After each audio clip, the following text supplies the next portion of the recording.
So hi everyone, welcome back to my YouTube channel commerce lecture.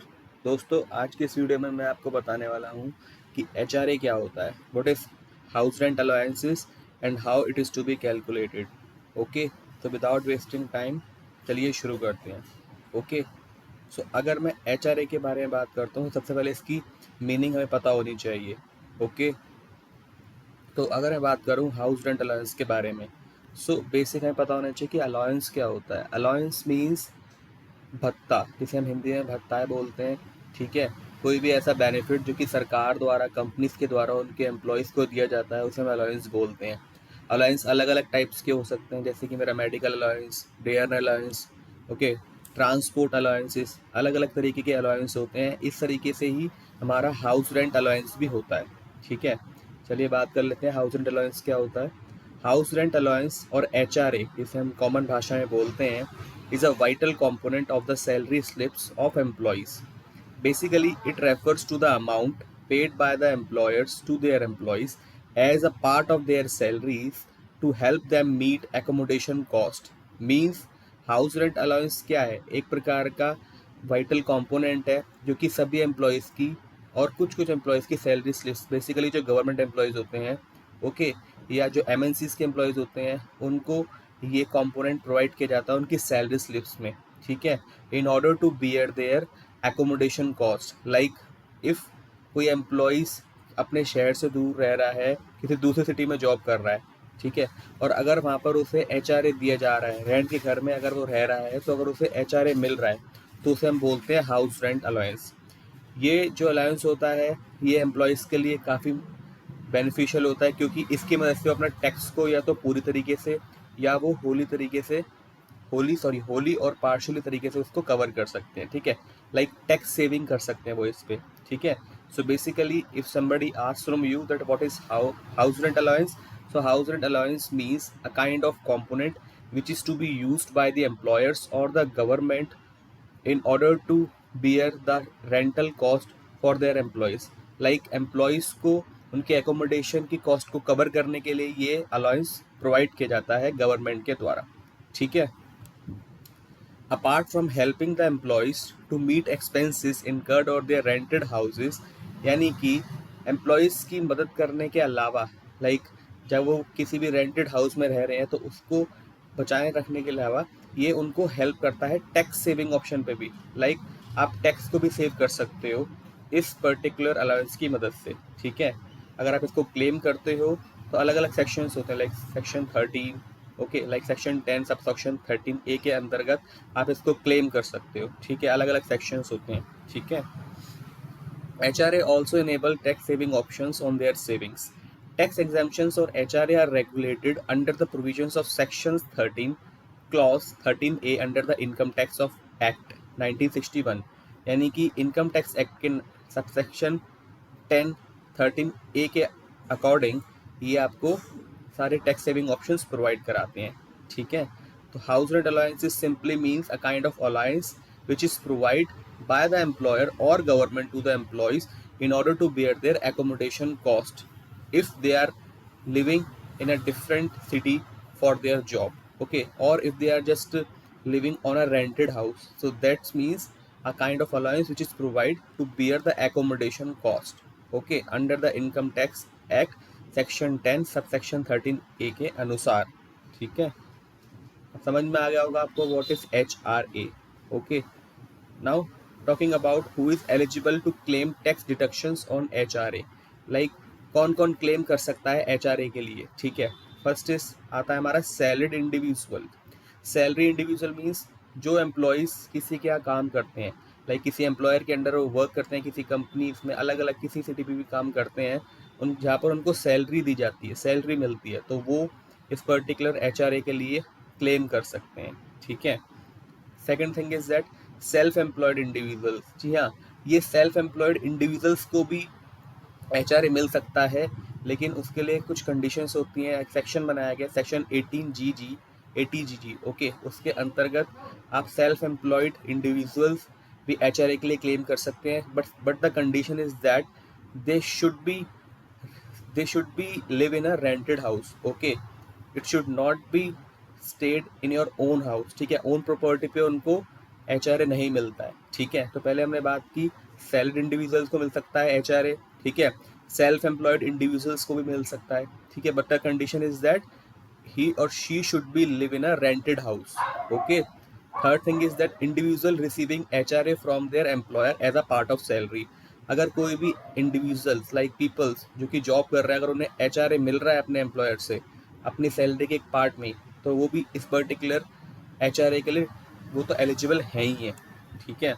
लेकिन कुछ कुछ cities में क्या होता है कि HRA नहीं दिया जाता, ओके, HRA अपने एम्प्लॉयज़ को नहीं पे किया जाता। लेकिन अगर वो काम कर रहे हैं किसी इंडिविजुअल के पर्टिकुलर एम्प्लॉयर के अंदर, अगर वहाँ पे उसे HRA मिल रहा है तो काफ़ी सही बात है, वो तो पर्टिकुलरली एलिजिबल है ही है, ओके।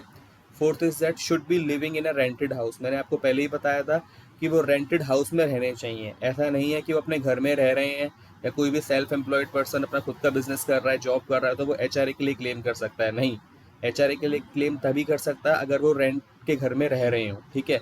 एंड ही और she should be having their salary slips, ठीक है, like salary slips, sorry salary slip के साथ साथ उनके पास रेंट रिसिप्ट भी होनी चाहिए कि वो हर मंथली इस पर्टिकुलर अमाउंट को पे करते हैं अपने लैंडलॉर्ड को, तभी वो HRA के लिए क्लेम कर सकते हैं, ठीक है। तो ये 5 कंडीशन जो हमने यहाँ पे डिस्कस करी, that a person who is getting salary are able to claim HRA, ठीक है।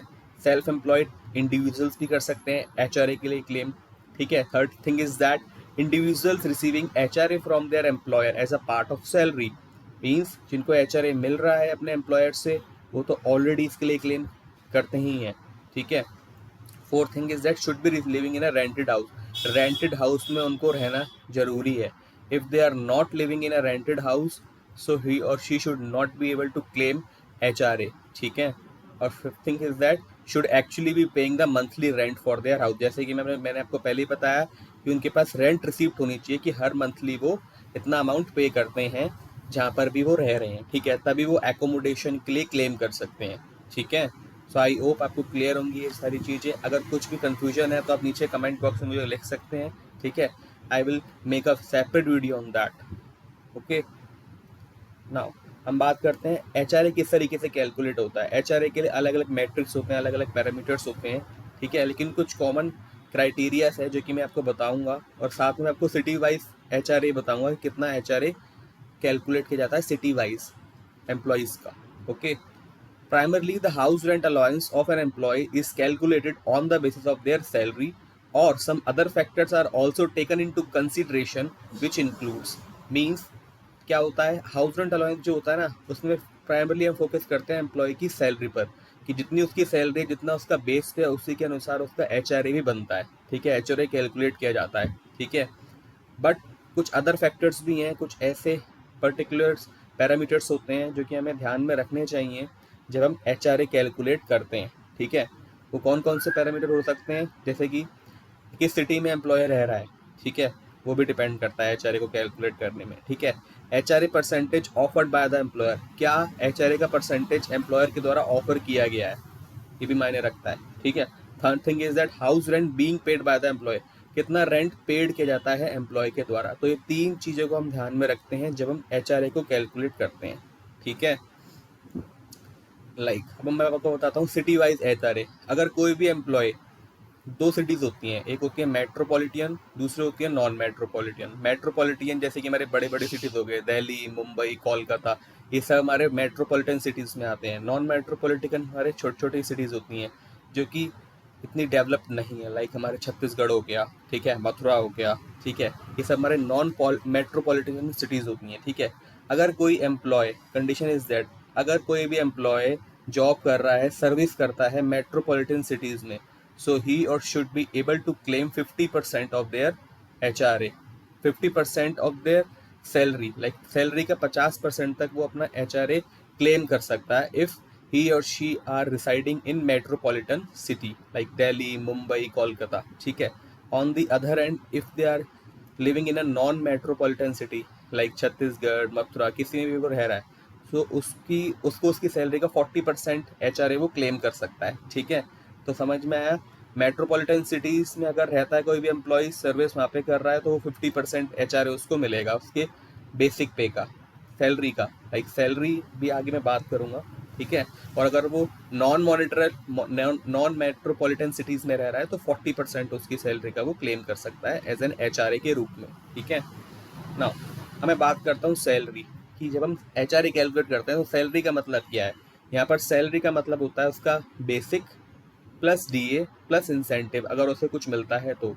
अगर उसे इंसेंटिव नहीं मिलता है, ठीक है, तो बेसिक और DA का मिला के जो उसका पार्ट बनता है उसी पे वो क्लेम कर सकता है सैलरी के लिए। बट द कंडीशन और भी है जो कि मैं आगे डिस्कस करने वाला हूँ, ठीक है। तो सैलरी जब भी हम किसी का HRA निकालते हैं तो हम क्या चीज़ ध्यान में रखते हैं सैलरी के अकॉर्डिंग। बेसिक उसका कितना है, DA कितना है और इंसेंटिव, इन तीनों को सम करके हम उसका HRA कैलकुलेट करते हैं, ठीक है। However, the HRA which can be claimed as tax saving should be the lowest of the following provisions. अब कुछ provisions दिए गए हैं, ठीक है, जो कि हमें ध्यान में रखने चाहिए जब हम HRA कैलकुलेट करते हैं, HRA के लिए क्लेम करते हैं। तो कुछ 3 कंडीशंस है, तीनों में से जो भी अमाउंट हमारा कम आएगा, ठीक है, ध्यान से सुनना, जो भी तीनों में से एक्चुअल अमाउंट हमारा कम आएगा वही हमारा HRA होगा। यानी कि कोई भी एम्प्लॉय उस पर्टिकुलर अमाउंट के लिए HRA क्लेम कर सकता है। पहला, actual amount paid by the employer, कितना अमाउंट एम्प्लॉयर की तरफ पे किया गया है, ठीक है। Second thing is that actual rent of the employee house minus 10% of their basic salary. Like actual rent उसने कितना पे किया है, यहाँ ये पूरे साल का है, महीने का नहीं है, इंटू हम 12 करते हैं, अभी मैं आपको निकालना भी समझाऊंगा, ठीक है। Minus 10% of their basic salary, यानी कि सैलरी का उसका 10% हम माइनस कर देते हैं, ठीक है। थर्ड थिंग इज दैट अगर दोनों कंडीशन, अगर इंसेंटिव नहीं मिलता है, ठीक है, तो अगर वो मेट्रोपॉलिटन सिटी में रहता है तो 50% वो अपनी सैलरी का क्लेम कर सकता है। अगर वो नॉन मेट्रोपॉलिटन सिटी में रहता है तो वो 40% अपनी सैलरी का क्लेम कर सकता है एज एन HRA, ठीक है। तीनों कंडीशन आपको समझ में आई, ओके। अब हम बात करते हैं कि HRA किस तरीके से हम कैलकुलेट करते हैं, ठीक है। ये जो 3 कंडीशंस मैंने आपको बताई थी, like actual amount paid by the employer, actual rent of the employee house minus 10% of their basic salary और 40% ऑफ देयर बेसिक सैलरी, इसको हम समझते हैं, ठीक है। एक एग्जांपल लिया मैंने यहाँ पे, ठीक है। अगर मुझे HRA को अच्छे तरीके से कैलकुलेट करना है तो मैंने यहाँ पे एग्जांपल लिया है मिस्टर वर्मा का, ठीक है, जो कि एक रेंटेड फ्लैट में रहते हैं मुंबई के अंदर, एंड 10,000 पर मंथ वो पे करते हैं as a rent of his house. मतलब मुंबई में मिस्टर वर्मा जी रहते हैं जो कि अपने 10,000 पे करते हैं एक फ्लैट के लिए, ठीक है। और नीचे कुछ डिटेल्स दे रखी हैं जिसकी मदद से हम HRA निकालते हैं, ठीक है। तो यहाँ पे कुछ दे रखे component like basic salary, HRA, conveyance, special allowance, medical allowance, travel allowance, और उन सब का टोटल दे रखा है, ठीक है। तो सपोज उनको बेसिक सैलरी मिलती है 30,000, HRA यानी कि हाउस रेंट अलाउंस उनको मिलता है 13,000 रुपये, ठीक है।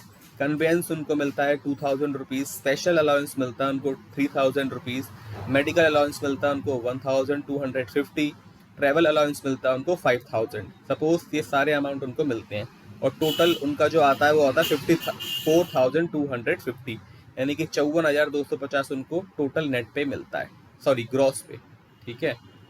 तो अगर मैं यहाँ पे बात करता हूँ 3 कंडीशंस की, सो हमें यहाँ पे समझिए कितना HRA क्लेम कर सकता है एक particular employee like mister Verma ji, ठीक है। अब देखो यहाँ पे, आप देखो 3 कंडीशंस। द एक्चुअल अमाउंट जो कि रिसीव्ड किया गया है HRA फ्रॉम द एम्प्लॉयर वो है 13,000 रुपये, ठीक है। यानी कि एम्प्लॉयर को HRA कितना मिल रहा है उसके, सॉरी एम्प्लॉय को, यानी कि मिस्टर वर्मा जी को एम्प्लॉयर से कितना HRA मिल रहा है 13,000, 13,000 रुपये, ठीक है। अब 13,000 को मैं 12 से मल्टीप्लाई करूंगा, क्यों, क्योंकि पूरे साल उसको मिलता है, ठीक है। तो 12 से मल्टीप्लाई करूंगा तो 1,56,000 उसको मिलता है, यानी कि मिस्टर वर्मा जी को 1,56,000 HRA के रूप में रिसीव होते हैं, ठीक है। सेकंड थिंग इज दैट अब जो एक्चुअल रेंट है उनके हाउस का, ठीक है, जो हमने 3 कंडीशन यहाँ पे समझी थी ना, actual rent of the employee house minus 10% of their basic salary, ये यहाँ पे अब हम देखते हैं, ठीक है। अब देखो तो एक्चुअल रेंट है उनके हाउस का कितना है, okay, the actual rent of his house minus 10% of his salary. Like आप देखो एक्चुअल रेंट कितना है उनके हाउस का 10,000 रुपये करते हैं पर मंथ, ठीक है। सालाना कितना हो जाएगा, इंटू 12 कर दूंगा, कितना आ जाएगा 1,20,000, ठीक है। 1,20,000 में से हम 36,000 को माइनस करेंगे। अब 36,000 क्या है हमारा, 36,000 हमारा क्या है, उनकी सैलरी का 10%, ओके। उनकी सैलरी कितनी है 30,000। अब 30,000 का 10% अगर मैं फाइंड करता हूँ तो 3,000 आता है, 3000 को हम 12 से मल्टीप्लाई कर देंगे तो 36,000 आ जाएगा, ठीक है। तो यहाँ पे क्या निकल के आ गया हमारा, ये अमाउंट निकल के आ गया 84,000, like 1,20,000 minus 36,000 that is equal to 84,000, ठीक है। तो ये हमारा अमाउंट निकल के आ गया। फर्स्ट अमाउंट आया हमारा 1,56,000, ठीक है। सेकंड कंडीशन से हमारा अमाउंट निकल के आया 84,000।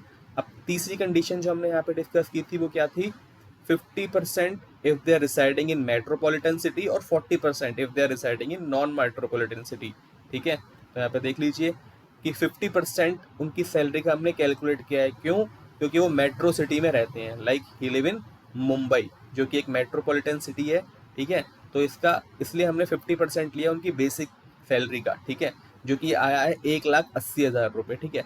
तो अब हमने क्या कहा था कि तीनों कंडीशन में से जो भी अमाउंट कम होगा उसके लिए वो HRA के लिए क्लेम कर सकते हैं, लाइक वो पर्टिकुलर अमाउंट के लिए HRA क्लेम किया जा सकता है।